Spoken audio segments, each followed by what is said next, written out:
Welcome back to the deep dive. Today, we're heading out, virtually at least, on a jet boat. Takes about, what, an hour and a half? Maybe a bit more, from Oh. Tokyo. Yeah, just about. We're going to Izu Oshima, the biggest island in the Izu chain. And it's kind of deceptive, right? Because Yeah. it's actually part of the Tokyo Yeah, metropolis. exactly. It feels worlds away, like this hidden island spot. But technically, it's Tokyo. Hmm.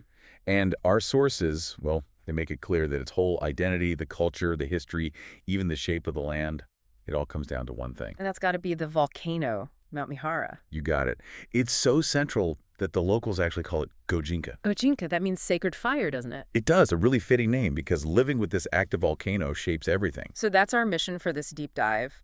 Exploring that connection, we're looking at the island's history, some pretty intense stuff there, the volcanic power itself, and maybe find some hidden gems tourists might just walk past. Absolutely. We're diving into sources that really paint a picture of resilience, tragedy, raw geology, and unique local culture. I mean, think about it. An island with Japan's only official desert. Godzilla statues kicking around, a mass evacuation in living memory, and a really dark period involving the volcano itself. Yeah, it's a place of contrasts. Right. Let's get into that volcanic heart first, Mount Mihara. Okay, the star of the show. Geologically, it's apparently a big deal. One of the world's three greatest fluid volcanoes. That's what the sources say. And fluid is the key word there. Right. So what does that mean for people on the island or for, how it looks? Well, it means the lava flows pretty easily. It's not thick and sticky like some volcanoes, so you get these gentler slopes generally. The eruptions are frequent historically, maybe one every decade or so, though. Yeah. Well, the sources note it's been oddly quiet for about 30 years now, which is interesting, geologically speaking. Okay, so usually frequent eruptions and that constant activity, that must be behind the biggest modern event there, the 1986 eruption. Absolutely. That one forced the evacuation of, well, everyone. The entire island population. Wow. How Wow. many people was that? Around 12,000 islanders. And getting them all off safely, with an active eruption underway, was this huge, unprecedented operation for Japan at the time. That's incredible. It really speaks to how they live with the volcano, doesn't it? That level of preparedness. It really does. It's baked into their way of life. Resilience is a big part of the island's modern story. But the volcano has this other, much darker history, too, from the 1930s. Yeah, that's a tough part of the island's past. Our sources cover it. After three schoolgirls tragically committed suicide by jumping into the crater, Mount Mihara became internationally known as a suicide spot. That's chilling. The numbers were shocking, weren't they? They were. In 1935 alone, the records show over 800 people took their lives there. It's a heavy reminder of how these powerful natural places can evoke both reverence and, unfortunately, profound despair. A real duality, worship and tragedy side by side. But that same volcanic power also created some truly unique landscapes, right? Things you wouldn't expect. Exactly. That's the paradox of Izu Oshima. Take the Ura-Sabaku, the backside desert. Japan's only official desert, which is wild. And it's not sandy like Totori, is it? Not at all. It's this huge, quiet, black expanse, just covered in scoria that's like granular lava rock. People say it looks like the moon. Like walking on another planet? Pretty much. The volcanic rock makes it hard for plants to grow, so you get this stark, silent landscape. It's quite powerful. Okay, so that's one extreme. What's the other geological wonder? Head to the southwest coast, and you see the island's history laid bare, literally. It's called the Chiso Daisetsu Danmen, the great section of tephra layers. Ah, the Baumkuchen layers, because it looks like that German cake, right? With all the stripes. Exactly like it. It's this incredible cliff face, maybe 630 meters long, 20 or 30 meters high, just stripes upon stripes of black and reddish brown. And each stripe is an eruption. Essentially, yeah. Layers of ash and scoria built up over something like 20,000 years. The sources say it represents about 100 major eruptions. It's like reading the island's diary in stone. You can't get that from a textbook. It's amazing to think people have lived alongside that kind of power for centuries. Let's shift gears a bit. Talk about the human stories tied to this landscape. Exile, loyalty, that kind of thing. Okay, well, a big figure in island lore is Minamoto no Tamatomo. The exiled warrior, master archer. That's the one. Banished here after the Hogan Rebellion back in 1156. But legend says he wasn't exactly content with just sitting around. No, didn't he supposedly set up shop and start training armies? There's still a gate named after him, right? The Akamon? The Red Gate in Motomaki, yeah. Red was a high-status color, so building that gate was like a statement, a bit of defiance. So the stories say he was building power, maybe even planning a comeback. Some legends go even further.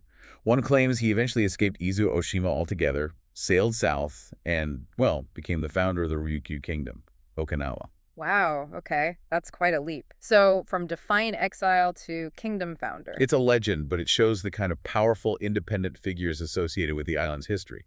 Then there are stories that are more about the community, maybe more tragic, like the Heimi-sama, the sea disaster goes. Yes, that's a very specific local legend, Right. particularly strong in the Izumi area. It's about 25 young men from Senzu. Loyal guys, right. Yeah, Who stood up to someone corrupt. exactly.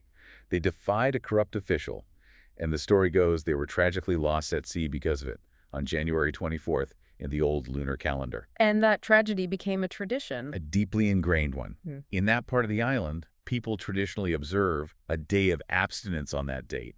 They're forbidden from even looking at the sea. Forbidden from looking at the sea on an island. That's... Yeah. Wow. Does that still happen? I mean, how does that work with tourism? It's a fair point. It's primarily a local observance now, respected within the community. Visitors aren't expected to follow it. But knowing the story, the Hayami-sama, it gives you a much deeper sense of the local culture. It reminds you this isn't just a pretty island. It has deep roots and remembers its past. Right. It adds another layer. Okay, speaking of places with layers of history, Habu Port. Habu Port is fascinating. Geologically, it started as a volcanic crater lake.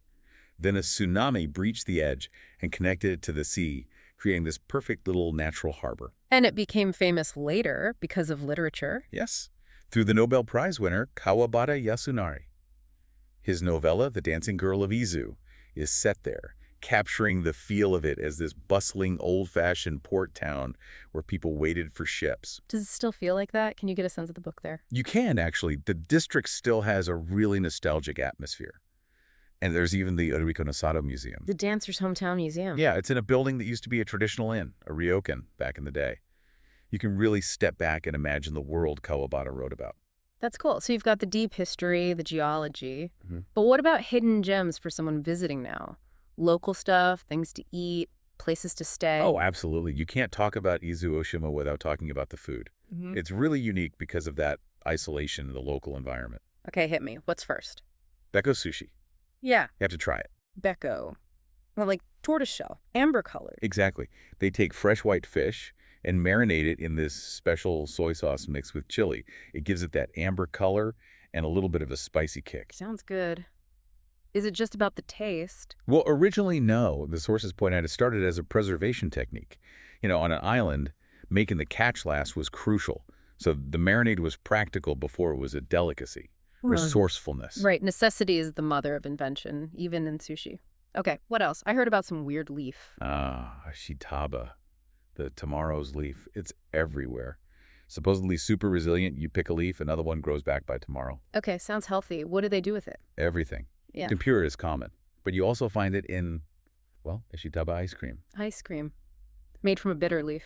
Does Doesn't it work? It's experience. A bit vegetal, Yeah. maybe parsley-like, but cold and sweet. Definitely unique. Maybe not for everyone. Okay, noted. Healthy but potentially challenging ice cream.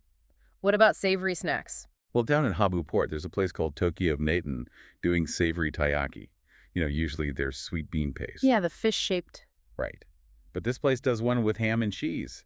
Apparently it's a local hit. Unexpected, but tasty. Ham and cheese taiyaki. Okay, I'm intrigued. And this resourcefulness, using local things, it extends beyond food, right? Like the island flower. The camellia tsubaki, yes. You see the bushes planted everywhere as windbreaks, which is practical. But the seeds are also pressed for camellia oil. Oh, right, the cosmetic oil. Famous stuff. Very famous, high quality. So again, using what the environment provides, even in a harsh climate. And this blend of respecting the past and using local resources seems to be driving some cool new things, too, like places to stay. Definitely. There's a trend of renovating old houses, like the Rohan Guest House, which is done up in this lovely Taisho romantic style. It makes staying there feel like part of the island's story. And you mentioned that cafe in Habu Port, Have Cafe, run by someone who moved there. Yeah, the owner was a journalist, traveled the world, then settled on Izu Oshima. Renovated an old house, served simple local food. It's part of this movement, often by people from Tokyo, bringing new energy while valuing the island's character. That's great.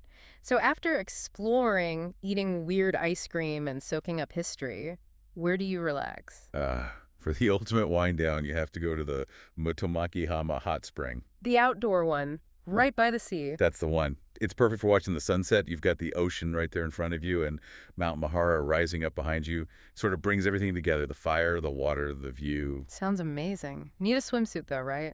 Mixed bathing. Yes, swimsuit required. But worth it for that experience. It's a great spot to just sit and process everything about the island. So wrapping things up, Izu Oshima is really this microcosm, isn't it? Geology, human history, resilience, all packed onto one volcanic island. Absolutely. You see the Earth's history in the cliffs, human history in the legends and traditions. It's this constant dialogue between people and this immense natural power, this coexistence of mythology and modern life, all shaped by fire and water. And the people there, they live with this active volcano, the Gojinka. They respect it, they prepare for it, like with the 86 evacuation. Their stories show this fierce independence, too. Right. And scientists are watching it constantly. The sources mention that the magma chamber beneath Mihara currently holds roughly twice the volume it did just before that 1986 eruption. Twice the volume. Wow, okay. So here's the thought to leave you with. If the islanders call the volcano sacred fire, and the scientists have their instruments measuring the pressure building, how do you find peace living on top of that, knowing the next eruption isn't an if, but a when? It's not just history, it's the future story of the island, too. It really makes you think about what it means to truly live with nature in all its power and terrifying beauty.